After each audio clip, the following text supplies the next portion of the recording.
শেরপুরের ঝিনাইগাতীতে উজানের ঢলে সোমেশ্বরী নদীর বাঁধ ভেঙে প্লাবিত অন্তত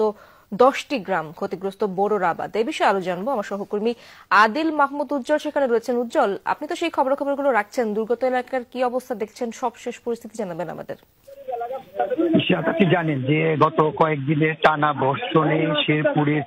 বিশেষ করে ঝিনাইগাতি যে বেশ কয়েকটি নদ নদী আছে, সেই নদ নদীগুলো কিন্তু পাহাড়ি যে ঢলের সৃষ্টি হয়েছে এবং গত রাত্রে কিন্তু সেখানে যে ধানশাইল ইউনিয়নের, আমি যদি আপনাকে একটু দেখাই যে এখানে ধানশাইল ইউনিয়নের যে বাগের ভিটা যে গ্রাম, সেইখানে কিন্তু ঢলের পানিতে এই এলাকার প্রায় 10টি গ্রাম প্লাবিত হয়েছে এবং এখানকার একটি বন্যা নিয়ন্ত্রক বাঁধের যে রাস্তা, সেই সড়কটি কিন্তু 300 মিটারের মতো ধসে গেছে এবং এখানে একটি পাকা দোকান কিন্তু সম্পূর্ণ বিধ্বস্ত হয়েছে এবং এই দোকানের সমস্ত মালামাল কিন্তু পানিতে ভেসে গেছে এবং এখানকার যে বড় আবাদ যে ছিল সেই আবাদ কিন্তু ব্যাপক ক্ষতিগ্রস্ত হয়েছে এবং সবচেয়ে বেশি ক্ষতিগ্রস্ত হয়েছে এখানকার যে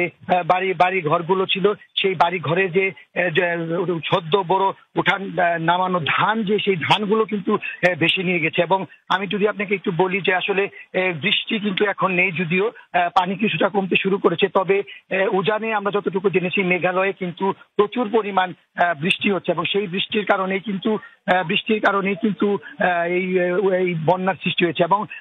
সেখানে যদি বৃষ্টি আরো বাড়ে তাহলে কিন্তু এই ভয়াবহ অবস্থা বিরাজ করবে। কারণ এই গত একদিনের এই বৃষ্টিতে যে পরিমাণ পানি, প্রত্যেকটি ঘর বাড়িতে পানি ছিল এবং সেই পানির পরিমাণ এতটাই তীব্র ছিল, এই অঞ্চলের মানুষ যতটুকু আমাকে বলেছে তাদের জমানো ধান থেকে শুরু করে সমস্ত কিছু পানিতে ভেসে নিয়ে গেছে এবং এখানকার যে 300 মিটার রাস্তাটি যে নষ্ট হয়েছে, সে বেশ কয়েকটি গ্রামের মানুষ কিন্তু সেখানে চলাচল করতো এবং আমরা